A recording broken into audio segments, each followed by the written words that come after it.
Innal hamdalillah nahmaduhu wa nasta'inuhu wa nastaghfiruhu wa natubu ilaih wa na'udzu bihi min shururi anfusina wa sayyiati a'malina may yahdihillahu fahuwal muhtadi wa may yudlilhu falam tajid lahu waliyyan mursyida. Asyhadu an la ilaha illallah wahdahu la syarika lah wa nasyhadu anna Muhammadan abduhu wa rasuluh. Allahumma shalli sallim wa barik ala nabiyyina Muhammadin wa ala alihi wa ashabihi wa man tabi'ahum bi ihsani ila yaumil wa ba'd. Ya ikhwan usikum ya wa nafsi bi taqwallah ittaqullah faqad fazal mu'minuna al-muttaqun. Yasu yaqulullahu azza min qa'il fi kitabih tanzil. Ya ayyuhalladzina amanu taqullaha haqqa tuqatih wa la tamutunna illa wa antum. Qala nabiyyuna Muhammadin sallallahu alaihi wasallam ittaqillaha summa kunta wa atbi sayyi'ata hasanatan tamhuha wa khaliqin nasa bi khuluqin hasanin. Allahumma inna ma ja'alta husna wa anta tasna idza syi'ta sada.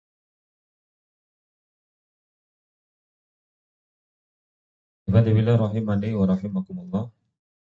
Pertama marilah kita kembali bersyukur pada Allah Subhanahu wa taala atas karunia hidup dan kehidupan berupa nikmat yang diberikan kepada kita sekalian. Sampai detik ini, sampai malam ini kita masih berikan kekuatan untuk melaksanakan amaliyah kebaikan sebagai zaat kita, sebagai bekal kita di perjalanan di kampung akhirat kelak. Salam dan salawat mudah-mudahan senantiasa tercurah pada kutbah kita Rasulullah Muhammad Sallallahu Alaihi Wasallam, keluarga beliau, para sahabat, para tabi'in, atba'u tabi'in, dan seluruh kaum muslimin yang mengikuti beliaunya. Mudah-mudahan termasuk kita sekalian.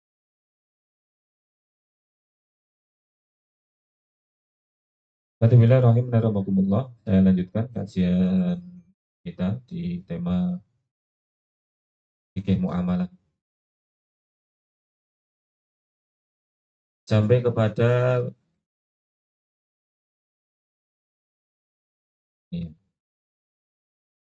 menjual barang yang bermotif, motif baik itu makhluk hidup maksudnya, manusia atau hewan. Alhamdulillah rahim naramakumullah. Jadi bagaimana hukumnya? Karena kemarin sudah bahwasanya hukum tentang gambar yang itu adalah gambar makhluk hidup, namanya adalah manusia atau binatang. Itu sama sepakat bahwasanya itu adalah boleh. Nah, ada unsur menandingi daripada ciptaan Allah SWT. Nah, lalu bagaimana kalau gambar atau motif itu terdapat di sesuatu, ya, di sesuatu benda atau barang, itu sebagai apa, apik saja, apik saja, atau pengikut saja. Misalnya begini, kita beli piring, nah, di piringnya ada gambar kan, gambar hewan atau apa. Atau kita beli makan tirai, ada makhluknya misalnya.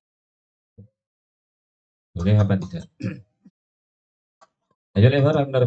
Yang seperti itu, ya, ini berbeda dengan kalau gambar itu sebagai matbuk, sebagai tujuan.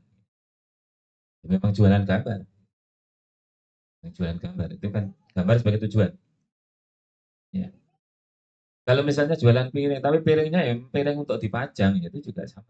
Jadi, memang itu gambar sebagai matbuk, sebagai pokoknya diikuti. Maka yang seperti itu tidak boleh. Namun kalau itu hanya sebagai ikutan saja, maka itu sebagian ulama membolehkan. Apa dalilnya? Disebutkan di dalam kaidah fikih bahwasanya yuktafaru fit tabi mala yuktafaru fil. Dimaafkan sesuatu yang diharamkan bila statusnya hanya sebagai tabi, sebagai pengikut. Ya. Dan bukan sebagai matbuk, sebagai yang diikuti atau yang pokok. Adapun dalil kaidah ini berdasar kepada hadis Nabi SAW riwayat Bukhari dan Muslim Dari Abdullah bin Umar radhiyallahu an, dia mengatakan, "Anna Rasulullah sallallahu alaihi wasallam naha an bai'in tamari hatta yabduwa salafuha." Naha ba'i'a wal maita.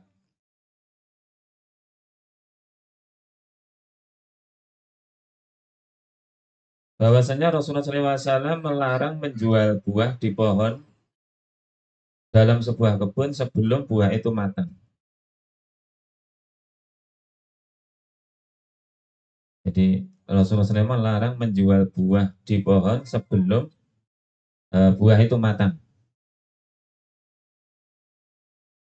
Beliau melarang penjual dan pembeli. Menjual juga tidak boleh, membeli juga nggak boleh. Jadi ijon sistemnya.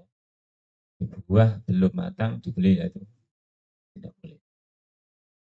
Tidak boleh. Karena apa? Itu mengandung gharar yang berat. Mengandung gharar yang ya, untung-untungan. Ya kalau nanti bisa tua, kalau enggak, jadi itu mengandung spekulasi. Nah, maka itu tidak boleh. Termasuk berarti ghararnya gharar yang berat, gharar yang sakit. Namun apabila statusnya pohon itu hanya sebagai pengikut, pengikut itu misalnya beli tanah ada pohon mangganya, mangganya berbuah, masih kecil-kecil. Maka pemilik tanah boleh menjual tanah itu tanpa harus menunggu pohon mangganya matang. Kenapa? Ya karena pohon mangga di situ hanya sebagai tapi. Jadi boleh menjual tanah yang ada pohon mangganya, padahal buahnya belum matang. Itu satunya sama dengan gambar tadi.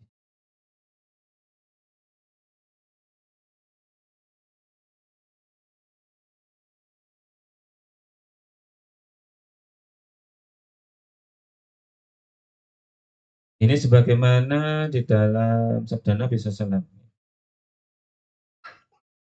Manibta'a nakhla ba'da'an tuwabbaro fasama rotuha li ba'i'i. Barang siapa yang membeli kebun kurma setelah dikawinkan kurmanya. Nah, kurma itu buahnya kan buah tidak sempurna. Buah jantan, buah apa? Bunga jantan, bunga betina. Kalau mau membuahkan ya harus dikawinkan. Jadi siapa yang membeli kebun kurma setelah dikawinkan, maka buahnya adalah milik penjual. Buahnya milik penjual. Fasama rotuha li bayi. Ila ayas tarito mubata, kecuali apa sudah disyaratkan untuknya untuk penjual. Ini karena kurma sudah saya kawinkan, besok kalau buah untuk saya. Ini tidak apa-apa.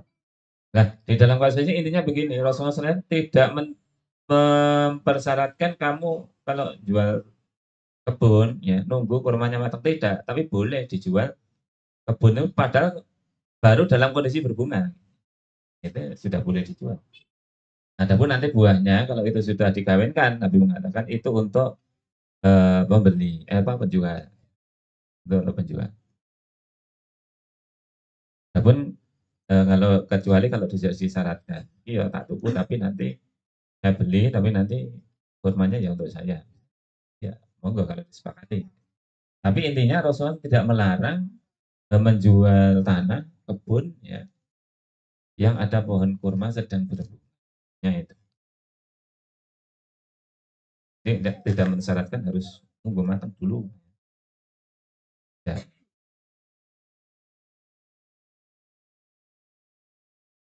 iya, jadi intinya kalau menjual barang-barang bermotif itu dilihat ini motif ini sebagai tujuan atau sebagai pengikut saja. Berikutnya yaitu jual beli narkoba. Nah, jual beli narkoba kok dibahas ya. Ada yang boleh, ya bisa jadi boleh. Gitu. Tinggal tinggal peruntukannya nanti. Ya lewat rahmatullah bahwasanya narkoba itu ya, itu dikenal kaum muslimin kira-kira abad ke-6 Hijriah itu yang membawa apa tuh, pasukan Tartar dari Mongol ganja. Dulu yang memabukkan itu dikenalnya hanya khamr, tapi kaum muslimin mengenal itu ya ini Mongol menyerang kaum muslimin. Ya, pasukan Tartar ini puasa, takut. Ya, kaum muslimin kemudian mengenal ya, obat.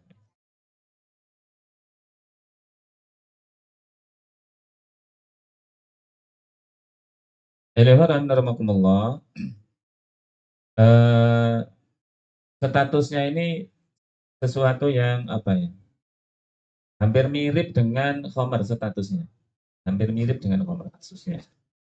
Sehingga para ulama menghukumi narkoba ini haram. Dadiahnya itu haram sebagaimana Homer. Bagaimana Homer. Kemudian dalam prakteknya perkembangan zaman ya, kemudian narkoba atau obat bius ya, itu kan banyak digunakan luas untuk kepentingan medis. Kepentingan medis. Nah, ini kan juga perlu dihukumi. Karena kalau itu dihukumi haram mutlak, ya, tidak boleh. Nah, nanti kalau mau bius pakai apa? Gitu. Padahal perlu operasi, harus bius total. Misalnya. Perlu operasi, harus bius lokal. Misalnya. Nah, itu kan diperlukan gitu ya. Kalau zaman dulu orang operasi ya wawaran. Wawaran, artinya ya, nyokot kain apa nyokot apa. Yang tidak terlalu ya. Sahabat Ali itu ya pernah pernah panah itu ya. Kalau beliau sholatnya kusuk cukup sholat saja. Gitu. Kalau bisa khusyuk sehingga mengalihkan rasa sakitnya kepada zikir kepada Allah itu luar biasa. Tapi kan tidak semua orang bisa sampai tingkatan itu gitu. Dari masalah ya. Bisa sampai pada tingkatan itu. Mungkin kalau dulu ya operasi belum banyak terjadi. Tapi kalau hari ini kalau kita lihat di ruang operasi itu antri-antri gitu. Nah itu kalau apa nggak ada penyelesaian hukum tentang narkoba, ya susah ini.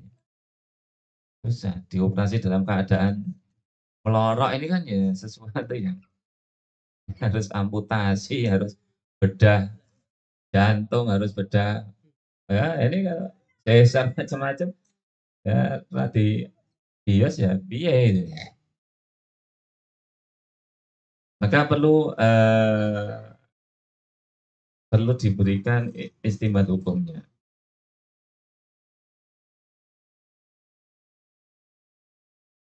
Sebenarnya secara hukum datnya tadi ya disebutkan ya, semua para ulama ya dinukil oleh Al-Qurafi, ulama abad ke-6. Dia mengatakan para ulama fikih di zaman sekarang sepakat, zaman sekarang zaman dulu, abad ke-6 Hijriah, melarang tumbuhan yang dikenal dengan nama hasis atau ganja. Karena itu dikonsumsi oleh orang-orang fasik.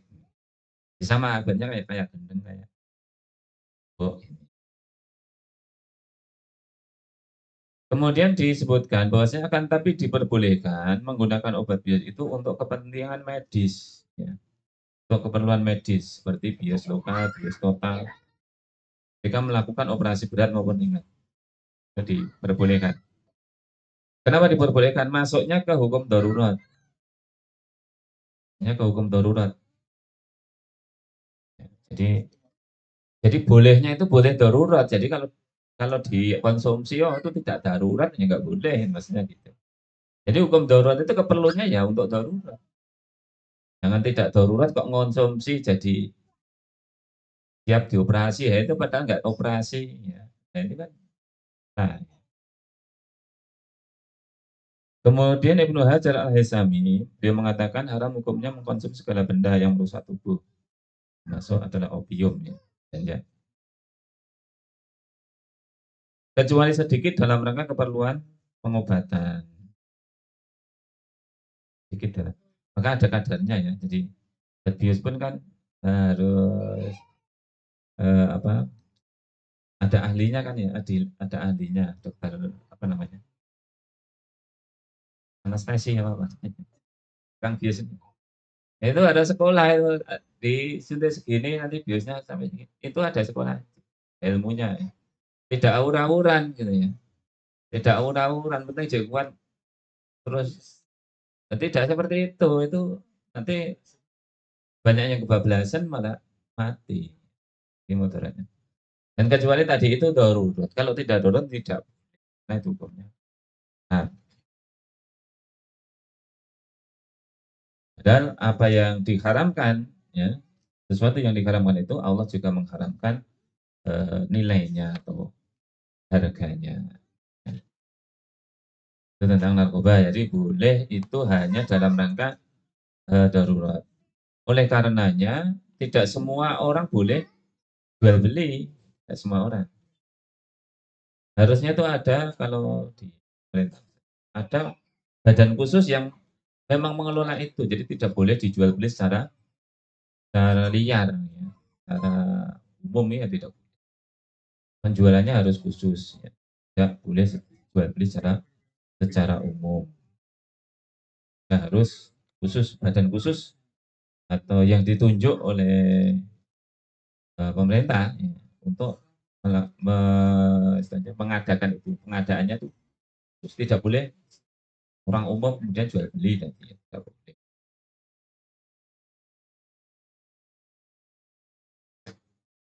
Kemudian berikutnya, jadi jelas ya untuk narkoba secara umum itu haram.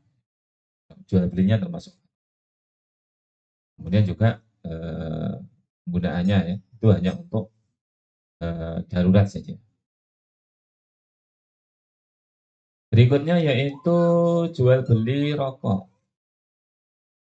Beli rokok. Ayo rahimahumullah, kaum muslimin mengenal tembakau. Rokok.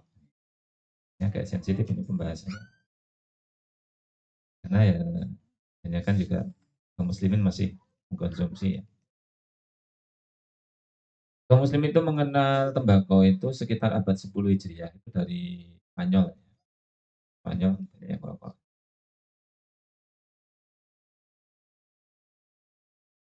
Kemudian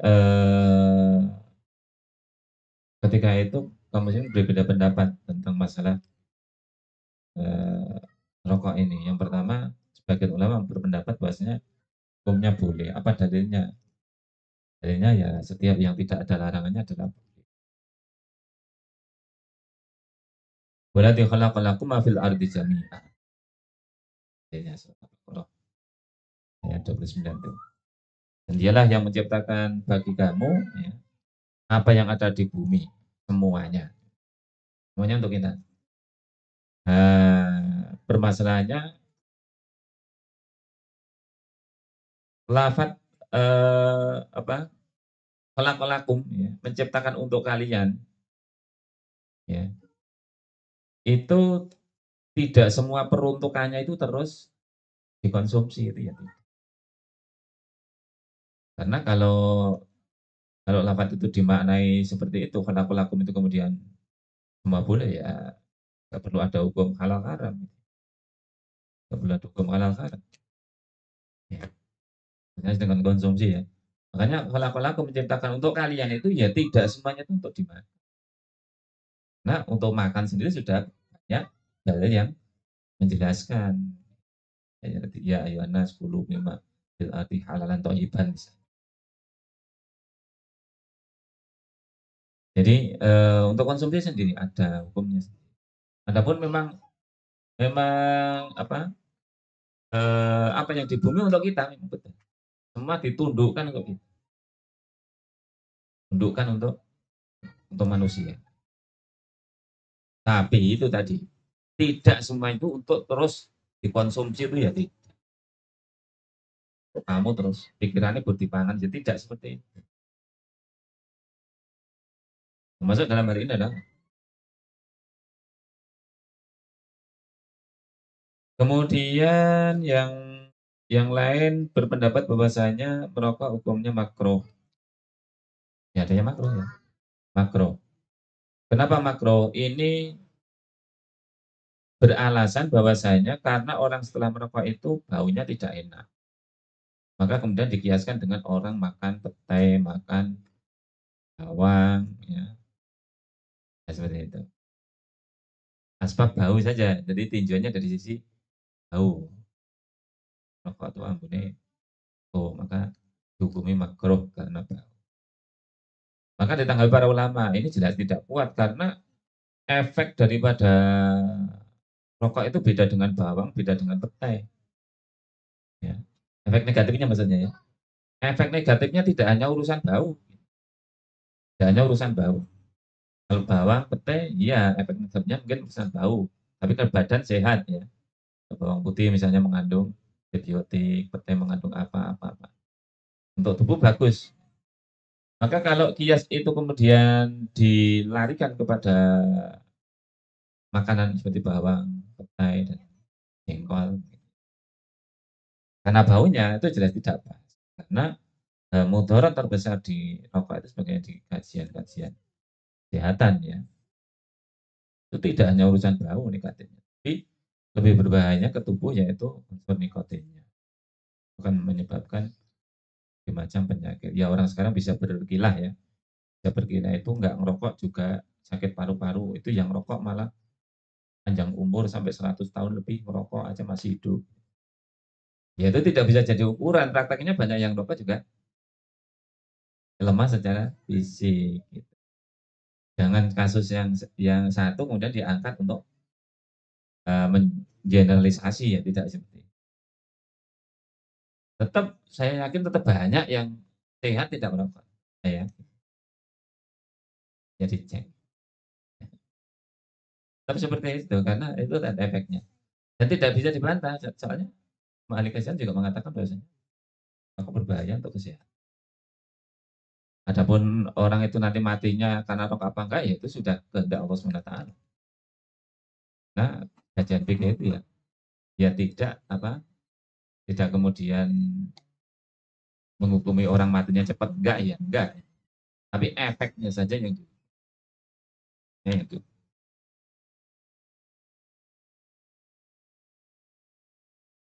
Itu hukum yang kedua jadi makro ya. Ini makro karena dikiaskan dengan tadi ya bahwa kayak jengkol ya, karena baunya. Kemudian pendapat yang ketiga ini merupakan bagian ulama lebih besar ya, bahwa hukumnya adalah haram. Ini didukung oleh pendapat Al-Yubi, ini ulama madhab Syafi'i. Dia mengatakan ganja dan segala obat bius yang menghilangkan akal, zatnya suci sekalipun haram untuk dikonsumsi. Oleh karena itu, para masyayikh kami, dia mengatakan, berpendapat bahwasanya rokok hukumnya, karena merokok dapat membuka jalan agar tubuh terjangkit berbagai macam penyakit. Ini ya tidak bisa disangkal. Prakteknya seperti kanker paru, banyak sekali akibat dari mengkonsumsi barang itu. Dan itu bahwasanya itu ada mudaratnya, saya rasa tidak ada yang menyangkal itu ada mudaratnya. Kemudian pernah terjadi di Khalifah Utsmani, ini pada abad ke-12 Hijriah, beliau pernah melarang total rokok itu, diharamkan total, sehingga digarui ketika itu di Turki Utsmani, digarui, dikukuti, ya boleh, diharamkan total.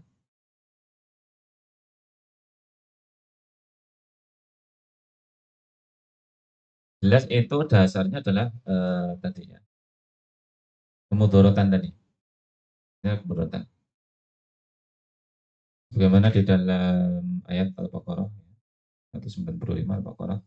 A'udzubillahi minasyaitonir rajim wala tulqu biaidikum ila tahluka. Dan janganlah kalian menjatuhkan diri kalian ke dalam jurang kebinasaan.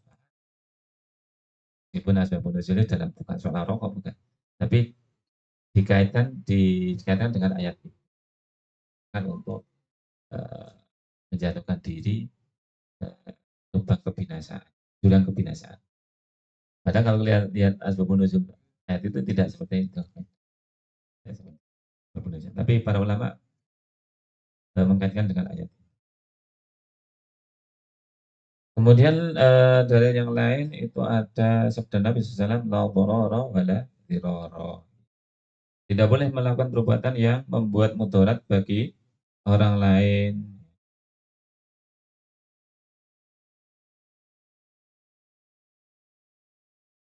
Tidak boleh membuat mudarat bagi orang lain. Dalam kajiannya, perokok pasif itu katanya lebih resiko. Perokok pasif itu orang nggak ngerokok tapi ngirup,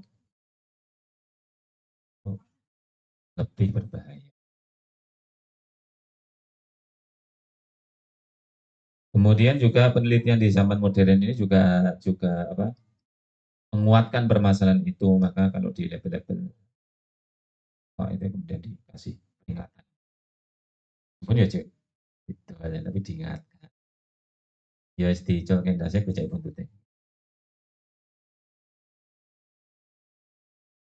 Ya, silakan itu kembali kepada kita sekalian.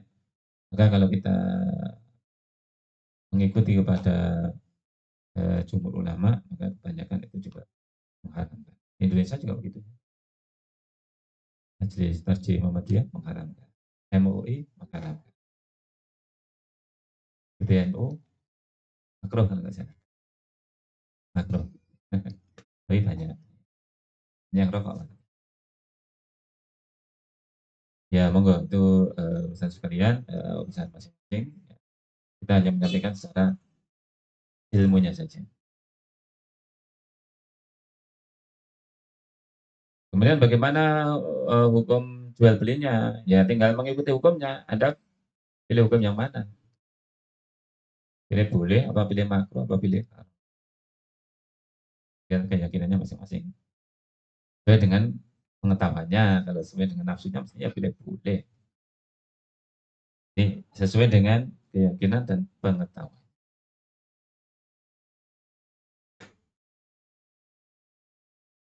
Berikutnya, kemudian juga ada alasan begini, ini disebut alasannya. Nah, nanti kalau itu diharamkan, kemudian dilarang total, bagaimana nasib petani tembakau? Bagaimana nasib pekerja di pabrik rokok? Itu kan ribuan, banyak sekali. Bagaimana nasib pedagangnya? Bagaimana nasib?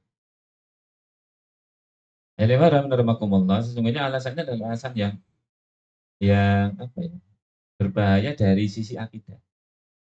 Berbahaya dari sisi akidah. Mas. Kenapa? Karena Allah itu Ar-Razzaq. Allah itu Maha Pemberi rezeki.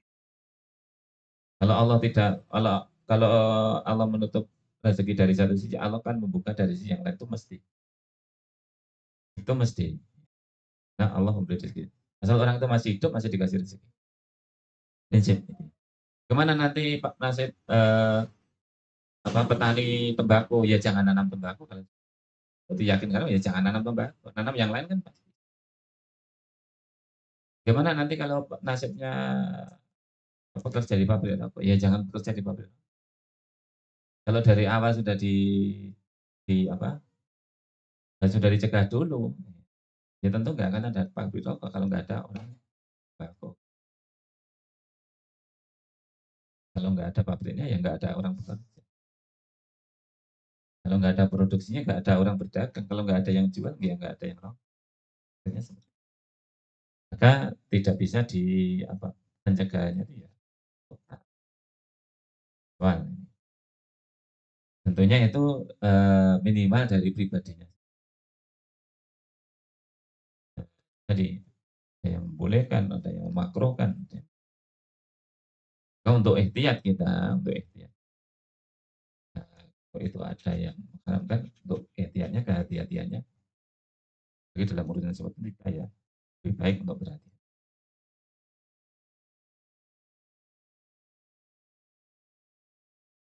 Maka ya, ya banyak sekali ya saya lihat juga warung-warung yang yang memahami hukum rokok bahwa rokok itu haram juga tidak jualan.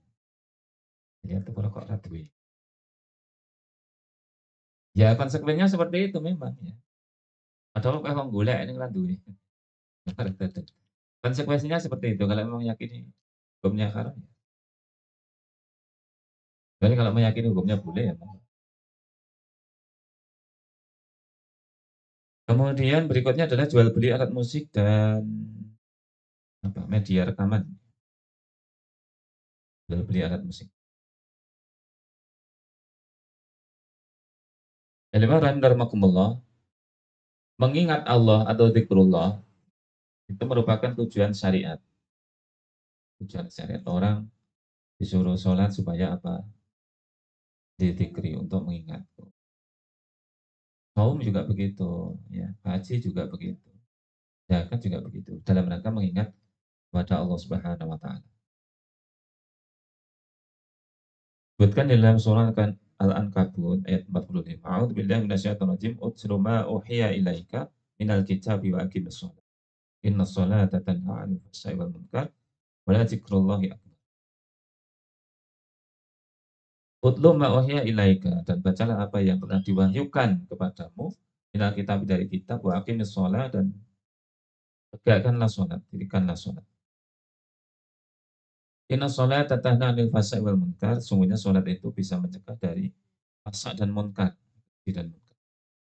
Wala zikrullahi akbar, dan sungguhnya berzikir kepada Allah itu adalah lebih. Kenapa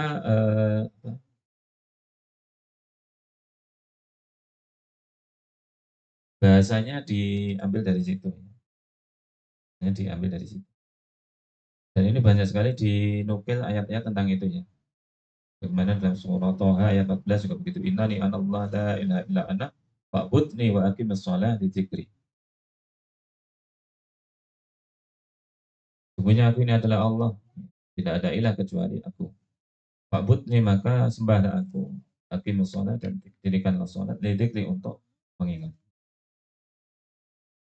Nah, adapun eh, musik, ya, alat musik, nyanyian, itu lebih kepada melalaikan kita dari zikir kepada Allah Subhanahu wa taala. Zikir kepada Allah Subhanahu wa taala. Maka di dalam hadis juga disebutkan banyak sekali hadis tentang permasalahan itu. Ya. Oh, orang tanya dalil, apa dalilnya nyanyian itu tidak boleh. Dalam surah Luqman ini, lafal hadis ya. Lafal hadis di dalam surah Luqman. Termasuk mengatakan adalah nyanyian. Ibnu Abbas juga begitu, berpendapat adalah musik. Ya, beliau mengharamkan. Kenapa? Karena dapat memalingkan dari ingat kepada Allah Subhanahu wa taala.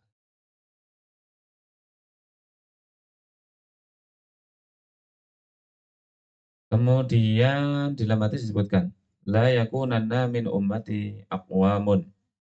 Akan datang suatu umat di mana eh, terdapat satu kaum yastahilluna khira wal harira wal khamra wal mi'azib wal mi'azib. Akan datang eh, satu masa di mana terdapat sekelompok dari umatku yastahilunal khira wal kharira, yang menghalalkan perzinaan, menghalalkan memakai sutra bagi laki-laki. Kemudian wal khamra, dan menghalalkan khamr, dan menghalalkan mi'azib. Mi'azib itu alat musik, ya, semacam alat musik. Menghalalkan itu. Berarti hukum hukum asalnya ya apa, haram, mi'azib. Nah, Nabi mengatakan di akhir zaman akan dihalalkan. Berarti asalnya adalah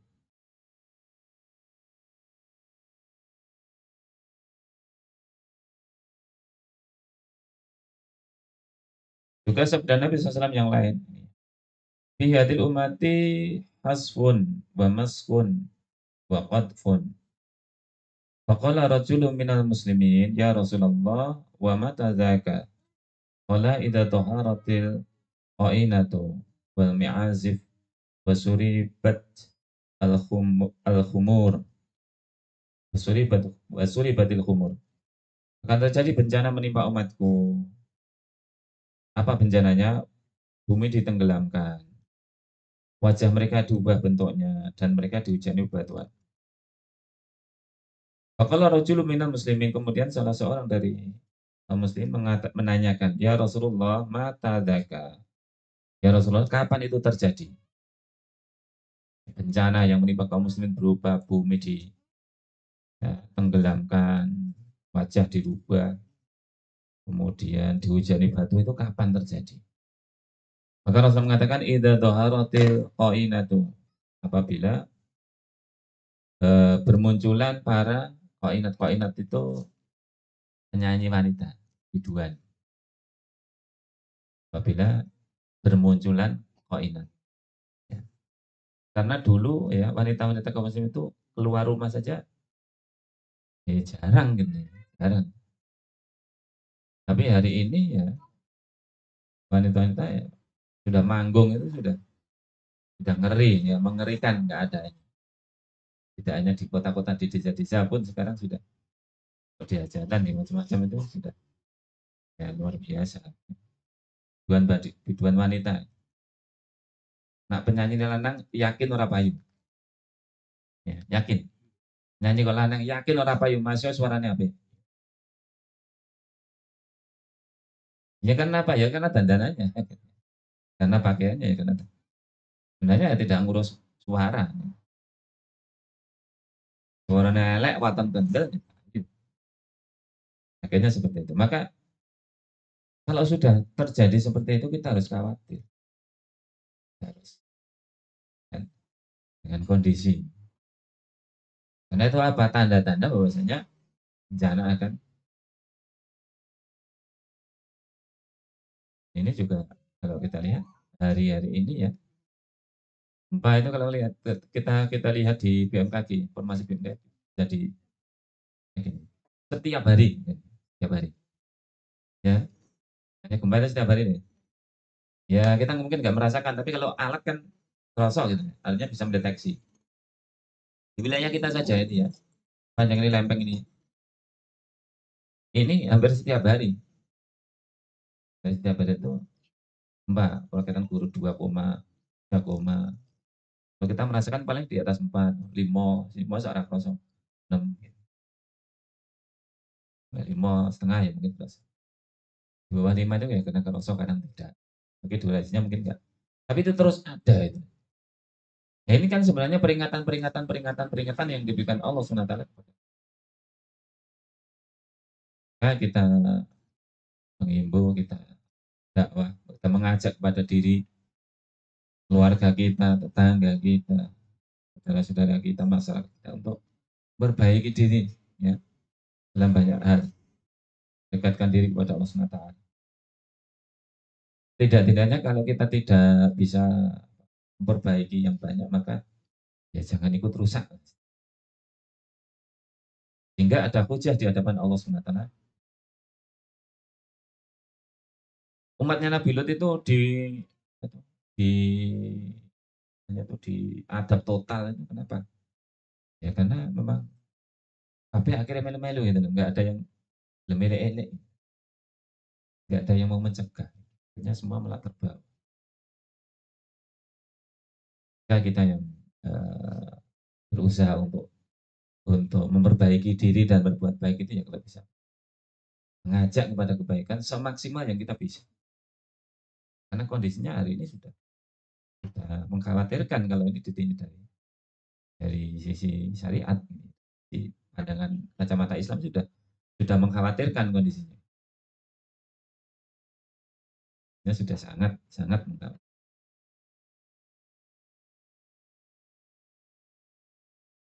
Kemudian ini ya. Jadi kalau apa? Idza dhaharatil qainatu, apabila sudah bermunculan qainat penyanyi-penyanyi wanita. Dua. Wal mi'azib, mi'azib apa tadi?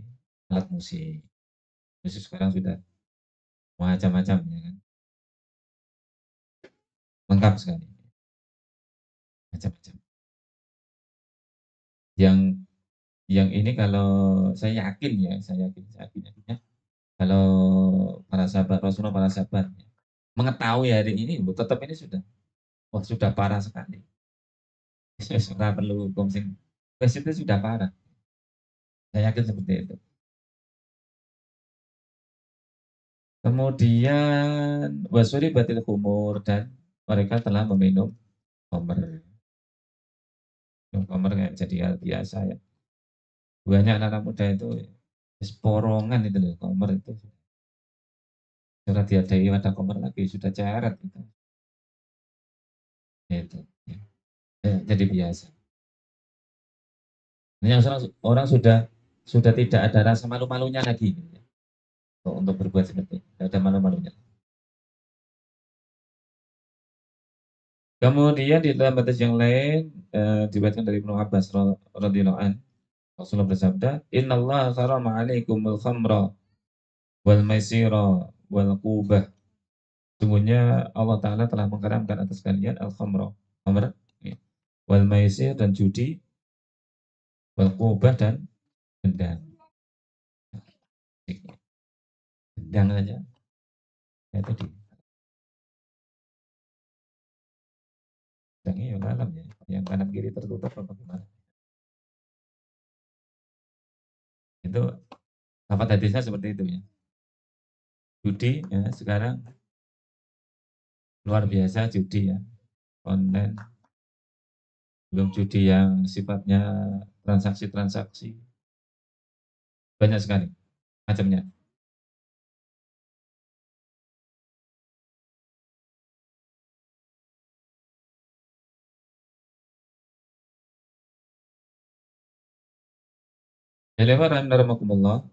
Oleh karenanya ya, jual beli alat itu bagaimana ya, kalau hukumnya haram berarti juga diharamkan hasil,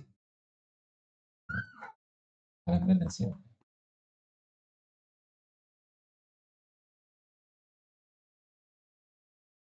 Dulu pernah ada eh, saya pernah ngaji di tempat ini, pembuatan gitar, gitar di daerah Sukoharjo itu ada pusatnya itu. Kemudian setelah berapa tahu hukumnya, kemudian Pak Iwan itu berniat untuk lepas dari pekerjaan itu sudah bertahun-tahun, sudah turun temurun karena zaman jasa. Nah, ada dakwah di sana, kemudian bagian Iwan ini ingin istilah dari pekerjaan. Kemudian ternyata Allah juga menunjukkan jalannya yang sukses setelah tidak menekuni itu. Dulunya mau istilahnya saya pikir-pikir, niat ke mau kerja apa, mau apa. Tapi ternyata setelah berani melangkah untuk istilah, Allah juga menunjukkan rezeki yang lebih baik. Saya yakin nanti di kasus Koko ini juga sama. Kalau mau hijrah, Allah pasti tunjukkan jalan yang lebih baik.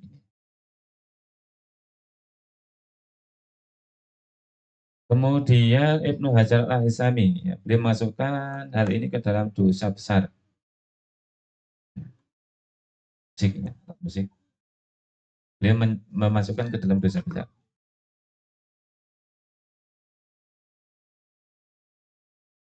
Beliau mengatakan ijma. Ya. Ini termasuk pendapat dari Ar-Rafi'i dan An-Nawawi. Beliau menukil bahwasanya ijma yang mengharamkan seruling Irak dan alat musik yang menggunakan dawai, senar, biola, pakai senar, seruling ya, termasuk seruling, alat musik yang lain. Kemudian Al-Qurtubi mengatakan seruling alat musik yang menggunakan dawai dan gendang tidak ada perbedaan pendapat para ulama tentang keharamannya. Ini Al-Qurtubi. tidak ada beda pendapat semuanya. Dan saya tidak pernah mendengar pendapat seorang ulama yang muktabar dari ulama salaf maupun khalaf yang membolehkan. Ini pendapat Qurtubi. Jadi setelah mengetahui hukumnya, ya, ulama kan maka hukum memperjualbelikannya juga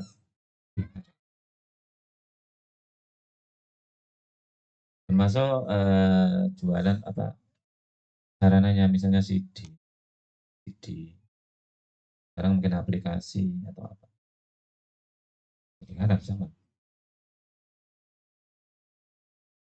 Kemudian berikutnya upah melakukan pekerjaan haram. Upah melakukan pekerjaan yang haram. Jadi apa hukumnya melakukan pekerjaan haram ya haram. Bagaimana upahnya? Upahnya juga jadi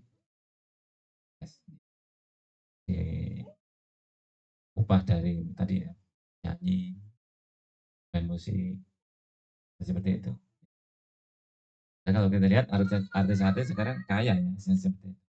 Bayarannya besar-besar. Nyanyi, musik. Ya, lebih baik kita mencari rezeki dari jalan yang jelas-jelas halalnya, maupun yang jelas-jelas haramnya kita hindari. Gak di cita-cita anaknya jadi penyanyi. Padahal kalau kita lihat, ayo Ewa Rahmatullah sekarang audisi-audisi jadi penyanyi itu ya.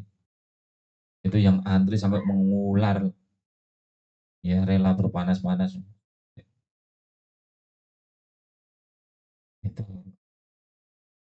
hanya untuk perkara yang secara ijma ulama itu di ini ya. Ini maka kaum muslim perlu untuk diingat. Sehingga bagaimana upahnya? Upahnya itu malah haram double. Para ulama itu haramnya dua kali. Kenapa? Dia haram memberikan kemudaratan kepada banyak orang, menjadikan orang lalai, ya, bermain musik, bernyanyi, panggungan sampai mungkin lupa sholat, mungkin. Saya yakin orang yang seperti itu ya orang mungkin kelingan mati, kelingan Allah, ya, mengingat akhirat. Yang muskil ini, yang sedang berjoget segala. Nggak mungkin terus mengingat Allah itu piye. Kata yang sekarang viral, mungkin lafadznya lafadz lautan, tapi dengan cara yang seperti itu. Ini juga, kalau menurut kacamata ulama alam tentu itu sudah jauh dari milah Islam, jauh dari milah.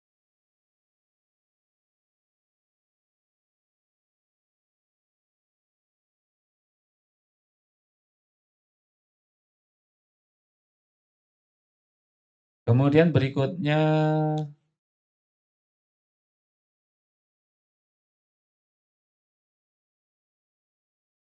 hukum seni peran.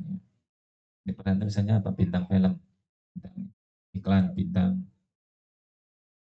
ya, ya bintang film lah.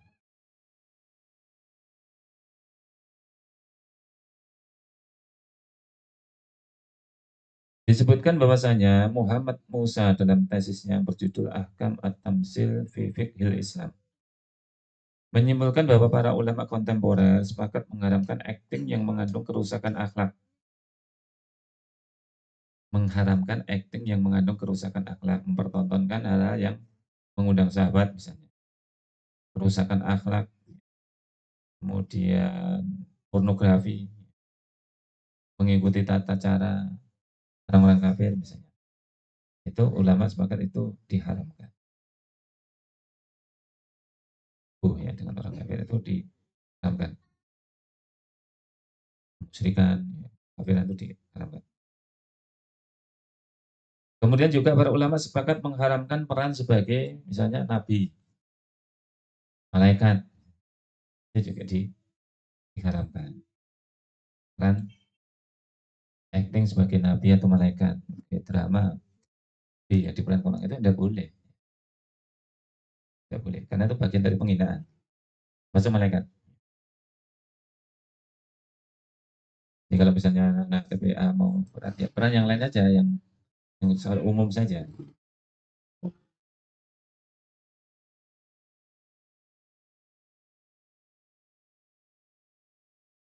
Bahkan yang lebih ekstrim itu masuk sahabat Nabi.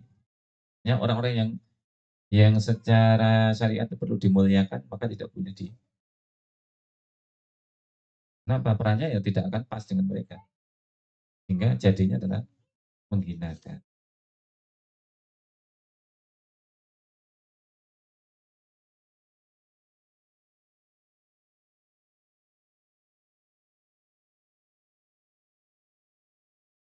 Kemudian bahkan kalau mengilustrasikan ya, mengilustrasikan Nabi ke dalam bentuk gambarnya kan nggak boleh.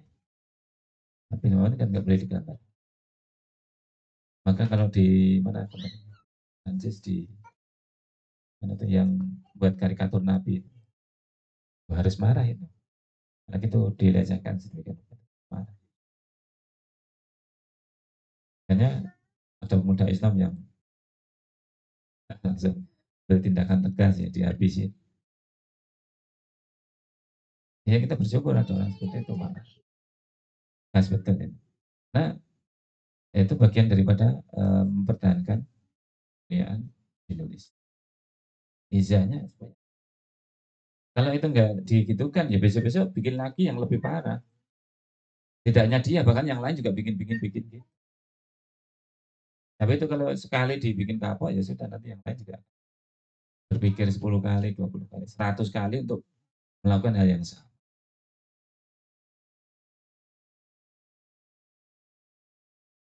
Mengaku cinta kepada Nabi, mengaku cinta kepada Rasulullah SAW. Ya, beliau dilecehkan juga enggak ada. Ya kan? Nah pengakuan kita ini ya tidak sholawat ya tidak benar. Hanya itu. Itu juga bentuk, cuman pembelaannya kepada arwah beliau itu juga penting dan wajib kita lakukan.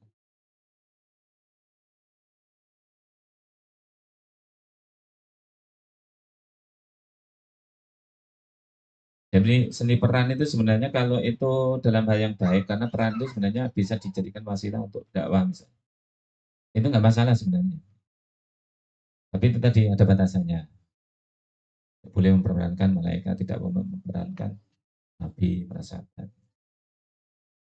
Ini peran yang umum saja dan itu mengandung pendidikan. Karena pernah terjadi begini, ada satu uh, cerita ya, itu malaikat itu uh, menjelma jadi sahabat apa salah seorang sahabat itu.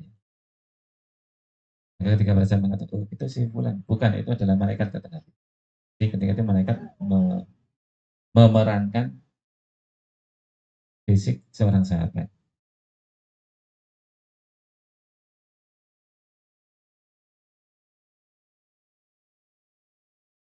Maka pendapat yang kedua, kita hukumnya boleh dan tidak diharamkan karena seni ini hanyalah sebagai sarana saja. Bila digunakan untuk menyampaikan pesan kebaikan, maka itu tidak pesan kebaikan.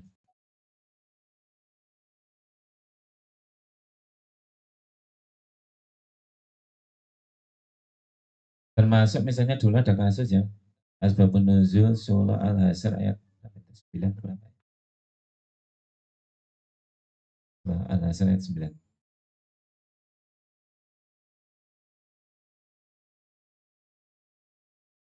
Itu kisah tentang ketika Nabi menerima tamu. Ya.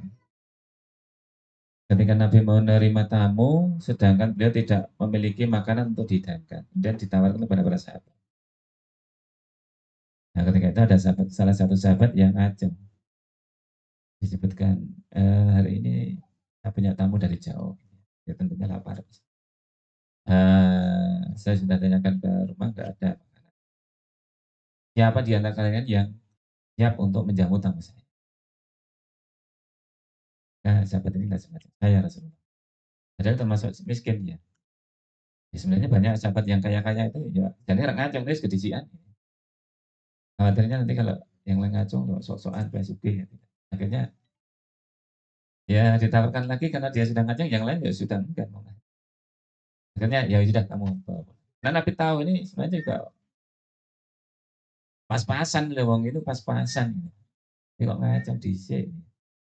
Akhirnya karena yang lain juga sungkan ngacung, berani ini saingan atau apa. Akhirnya ya sudah kami yang bawa. Dibawa pulang, tanya pada istrinya, Bu ini kita di rumah punya makanan apa? Bawa tamunya Rasulullah SAW dari Jawa. Dia mengatakan, istrinya mengatakan, ya tidak ada kecuali hanya jatah makanannya anak-anak untuk malam ini. Tapi karena saya sudah bersedia nih harus belajar. Anak-anak tidurkan, ya, di lampu kita matikan, biar tamunya makan. Kita tidak makan tapi kotean piring saja, artinya berakting. Ini betul tamunya sudah masuk, dihidangkan makanan, ya, dan anak-anak ditidurkan, lampu dimatikan. Tamunya makan, dia juga kelutak-kelutik tapi tidak makan. Hanya acting seperti orang makan. Acting seperti orang makan. Kemudian di pagi hari, ya, orang itu bertemu Rasulullah SAW, kemudian Rasulullah mengatakan, Allah SWT tertawa melihat, tersenyum dalam bahasanya, tersenyum melihat kelakuan kalian tadi. Tersenyum melihat kelakuan kalian tadi. Bisa dibaca asbabun nuzulnya ya dalam surah. Ya siru ala anfusihim walau kana bihim khasasah. Dan mereka melebihkan kepada saudaranya di atas diri mereka sendiri, meskipun diri mereka tuh, besar ya. Siru ala anfusihim walau kana bihim khasasah.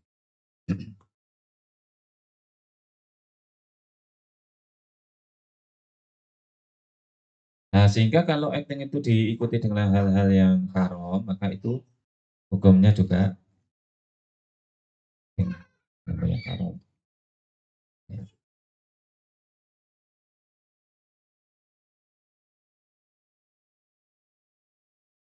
Kemudian dulu ada pertanyaan begini ya, ada pertanyaan soal acting.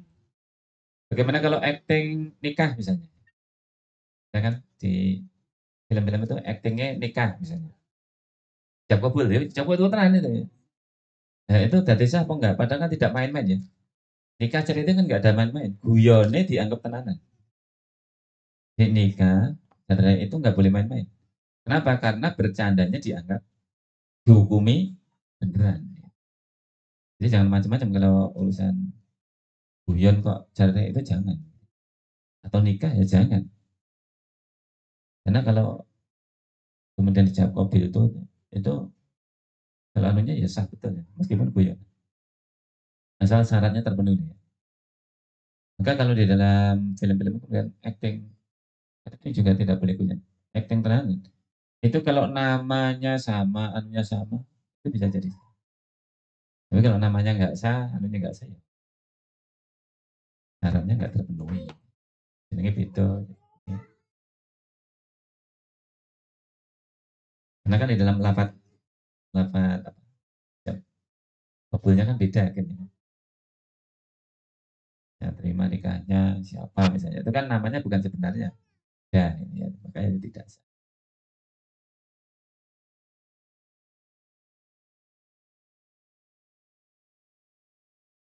Satu bab lagi, upah melakukan ibadah. Upah melakukan ibadah. Para ulama mensyaratkan ya, keabsahan jual beli itu jasa, ya, jual beli jasa, bahwa orang yang bayar itu harus bisa merasakan manfaat dari jasa yang dibeli. Itu syarat jual beli ijaroh. Ijaroh itu jual beli jasa. Ya. Jadi syarat daripada ijarah jual beli jasa itu, pembeli harus bisa merasakan manfaat daripada jasa yang dia beli. Kalau tidak bisa apa? Itu tidak sah jual belinya. Wajib dinikmati ini yang membayar ini. Jasa cukur, cukur bisa merasakan jadi ganteng, jadi baik, ya. Bisa merasakan gitu ya. Jasa pijat misalnya, ya bisa merasakan tubuhnya jadi enak. Dan yang lain, ya jasa-jasa yang lain itu harus bisa manfaatnya bisa dirasakan.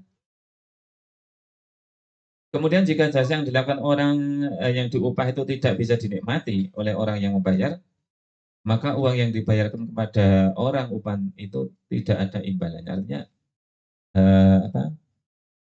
Ya tidak sah itu jual belinya. Karena apa? Itu berarti orang yang menjual jasa itu yang tidak bisa dinikmati itu berarti dolim. Dolim dia.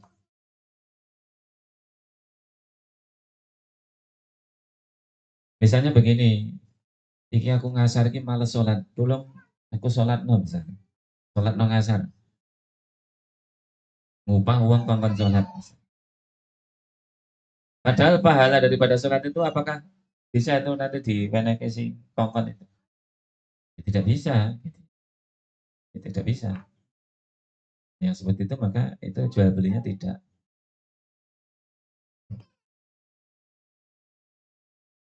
Kemudian kok ida ini berlaku untuk ibadah yang mahdhah, ibadah yang khususnya.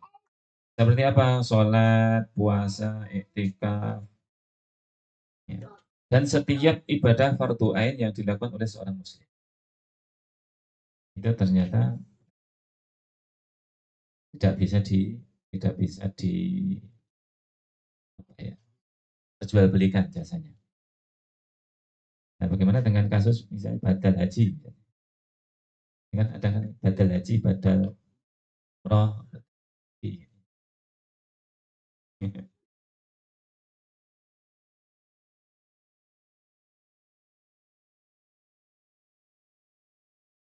Nah, maka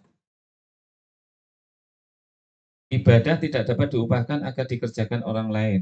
Ini kesepakatan para ulama. Ya. Ibnu Qudamah beliau mengatakan ibadah mahdhah manfaatnya tidak dapat dinikmati oleh orang lain seperti puasa, sholat, haji, ini masuk ya, haji. Atas dirinya maka tidak boleh mengambil upah atas perbuatan ibadah ini. Maka hukum ini tidak diperselisihkan oleh para ulama. Karena upah merupakan imbalan dari sebuah jasa. Dalam ibadah mahdhah, orang lain tidak bisa mendapatkan jasa dari ibadah tersebut. Maka transaksi ini sama dengan menyewa jasa yang tidak ber. Nah, ini menurut Ibnu Qudamah ya.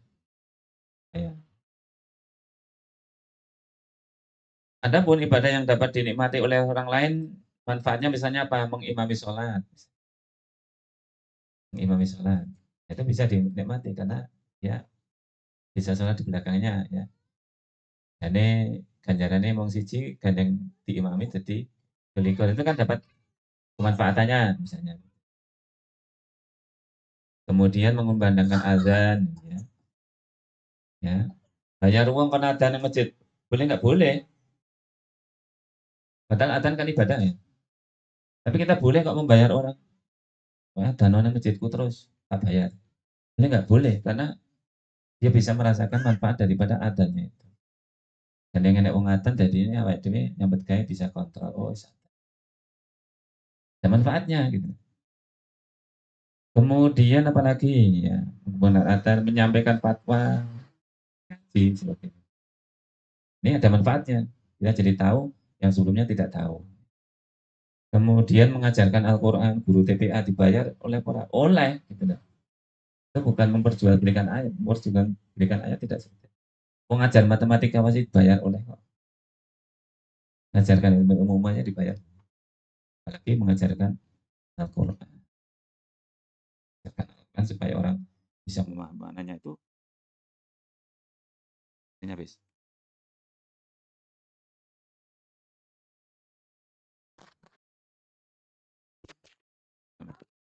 Ini yang kecil nggak bisa. Oh itu. Oh,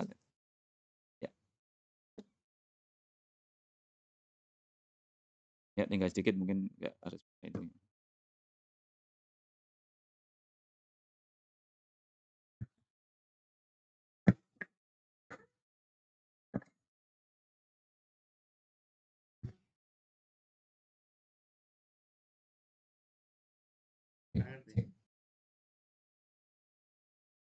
Jadi itu ya untuk ibadah-ibadah yang mohdho, ibadah-ibadah yang fardu ain itu tidak bisa diperjualbelikan jasa. Adapun ibadah-ibadah yang kita bisa merasakan manfaatnya, manfaatnya, maka itu boleh ya, boleh. Ini jadi imam ning masjidku misalnya, tak bayar, boleh.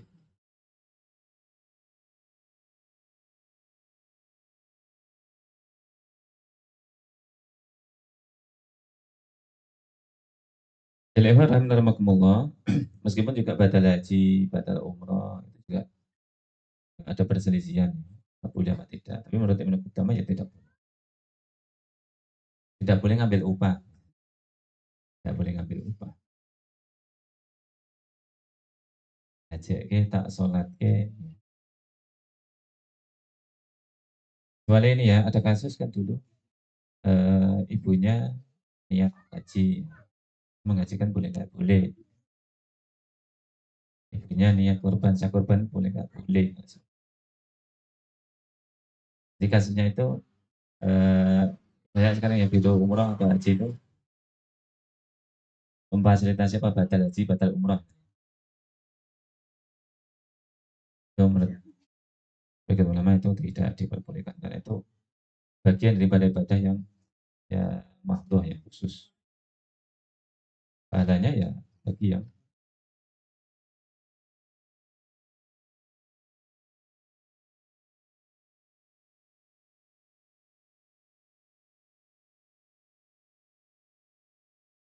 adapun kalau anak mensodakokan ibunya, mengajikan ibunya, itu sebagian besar ulama memperbolehkan. Kenapa? Karena anak itu bagian dari amal orang tua. Jadi anak itu merupakan amal dari orang tua. Amal itu kan perbuatan. Jadi enengnya anak itu kan perbuatannya orang tua. Jadi hasil dari perbuatan orang tua itu anak. Maka kalau anak ya membadalkan untuk orang tuanya bisa saja. Kenapa? Alasannya karena anak ini merupakan amal daripada orang tua. Sehingga kalau anak ini beramal tidak hanya haji, tidak hanya setiap perbuatan apa amalia anak itu hakikatnya orang tua dapat. Maka penting kita ngajari anak kita Al-Fatihah, gitu. Jadi ngaji ngaji. Yo ojo kabeh diserahke gurune lah. Dan awake itu ketika di akhirat itu dapat mengalir pahalanya. Yang pokok-pokok, yang Fatihah itu lah, mendingan diwajah terus, punya anak. Dan sholat kan diwajah terus. Karena kita yang mengajarkan dapat pahalanya terus seperti itu. Seperti itu jangan semuanya kemudian diserahkan ke pas lagi gurunya ya. Ya, seperti itu. Kalau alam biswab mungkin ini yang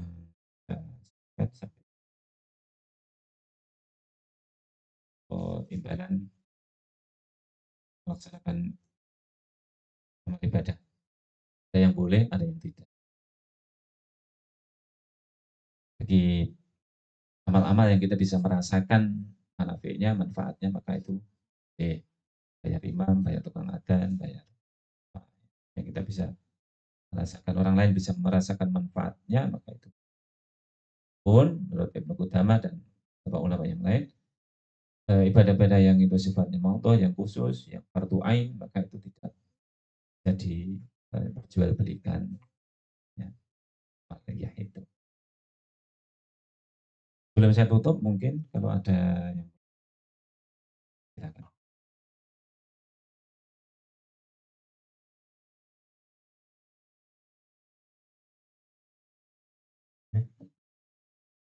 Monggo, barangkali teman-teman ada yang mau bertanya. Kalau di online ada yang bertanya nggak Mas? Hmm, ya.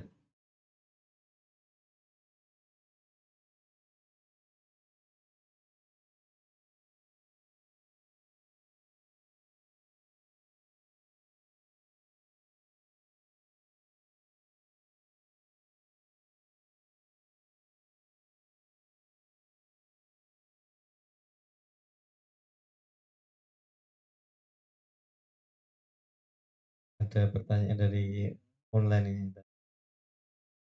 Bismillah, di bulan Agustus ini banyak lomba-lomba dan perayaan.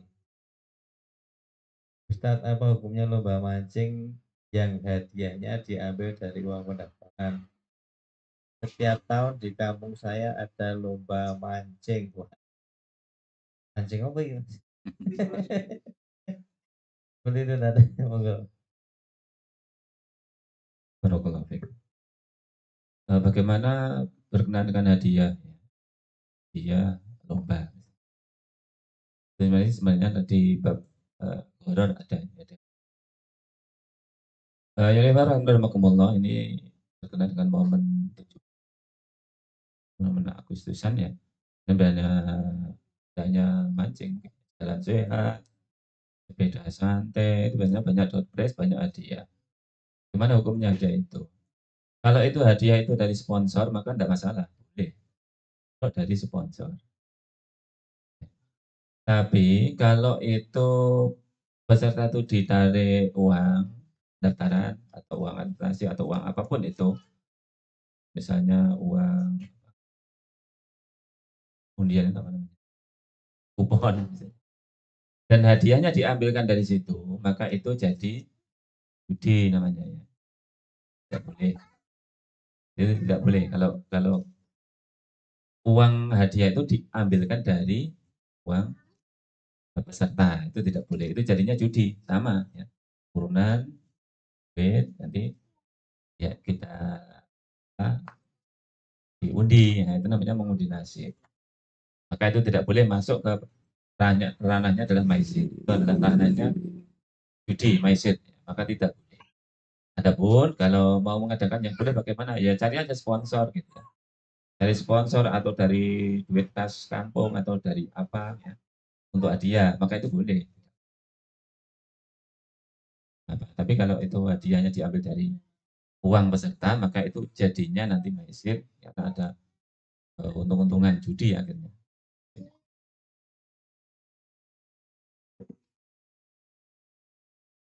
Mungkin ada lagi dari teman-teman, monggo.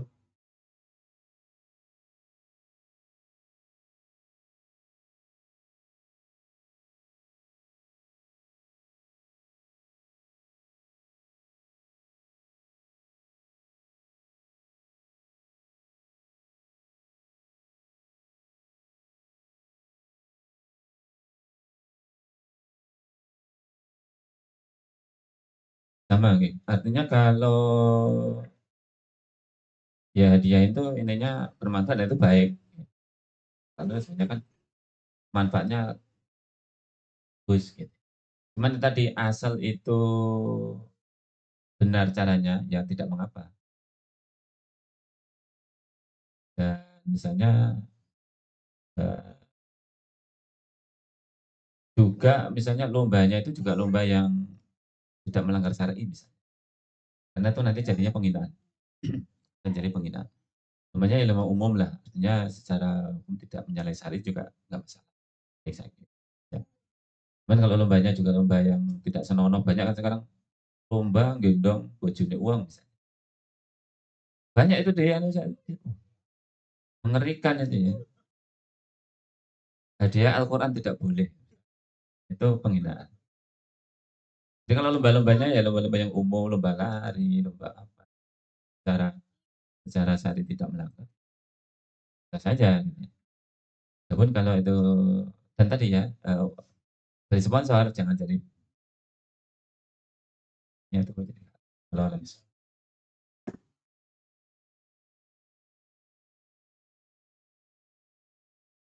Bismillahirrahmanirrahim.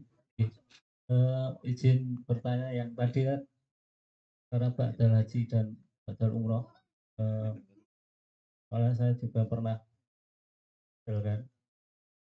Yang saya tanyakan itu yang tidak memperbolehkan itu karena keseluruhan madhab apa ada khilafiyah, karena di biro juga ada yang menawarkan badal umroh atau haji bahkan biayanya sekian nanti dapat sertifikat badal haji gitu. Mungkin Itu saja pertanyaan dari saya. Untuk badal haji dan badal umroh ya itu sebenarnya sama saja badal sholat ya sama sebenarnya. Sama saja badal saum ya sama. Maka alasan dari Ibnu Qudamah itu karena itu apa? Karena itu ibadah yang khusus. Fardunya ain untuk tiap-tiap orang. Gitu. Sampai saat ini saya belum mengetahui yang membolehkan itu hujahnya yang mana. Nanti saya coba cari dulu ya. Tapi tadi menurut pendapat yang kuat, amalia-amalia itu tidak boleh diperjualbelikan, tidak boleh diperjualbelikan. Karena itu amalia-amalia yang khusus dan tadi itu hakikatnya itu tidak bisa sampaikan kepada yang membeli itu tidak bisa merasakan manfaatnya, tidak bisa merasakan manfaat. Nah, itu tadi eh, orang itu beramal apa mendapatkan pahala sesuai dengan apa yang dia kerja. Terutama dalam hal-hal yang ibadah yang khusus tadi. Sehingga alasannya kenapa itu tidak boleh dibatalkan? Yaitu karena orang itu mendapatkan pahala sesuai dengan apa yang amal. Dia amal. Itu tadi loh, anak untuk orang tua itu lain perkara ya. Badalnya jadi anak itu lain perkara. Ya. Tapi kalau dari biro ya, itu tadi ya sebagian ulama, sebagian besar ya, yang saya tahu itu tidak memperbolehkan. Belum nanti coba kita cek yang memperbolehkan itu hujahnya apa ini. Ya itu alasannya saya yakin karena apa, eh, pahala itu bisa ditransfer. Pahala itu bisa ditransfer. Itu bukannya dengan keyakinan ya. Pahala itu bisa ditransfer. Itu bukannya dengan transfer pahala nanti juga bisa buka di banyak. Bolehkah mentransfer pahala kepada orang lain misalnya? Hakikatnya kan seperti itu kan. Hakikatnya kan mentransfer pahala. Mentransfer pahala. Jadi aku tak link atau aku tak link haji, ini pahalanya untuk kamu kan seperti itu. Itu tidak hanya haji, tidak hanya umroh, termasuk sholat, termasuk puasa ya. Kalau zakat kan misalnya bisa duit, bisa lah gitu. Tapi kalau puasa kan ya, dibadali apa bisa puasa? Bisa nggak puasa dibadali? Batal puasa, gue rasa puasa ya tak aku, puasa tak aku, gue ganjaran nih gue. Kok ya anak yang punya keyakinan seperti itu, kok guru haji, guru haji sama umrah. Ya. Padahal kan sama itu kan,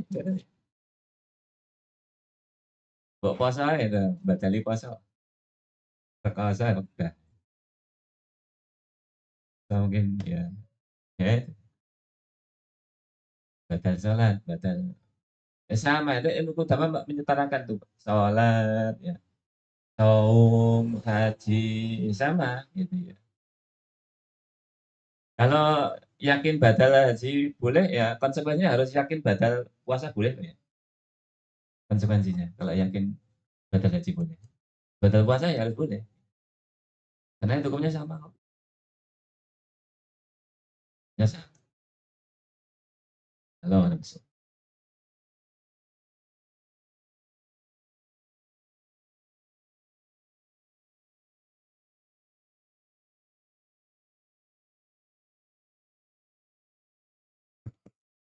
oke mungkin itu oke ada pertanyaan yang lain ya oke saya tutup dulu dari kurang lebih maaf saya akhiri aku lupa dan astagfirullahaladzim muslimin ada Assalamualaikum warahmatullahi wabarakatuh. Waalaikumsalam.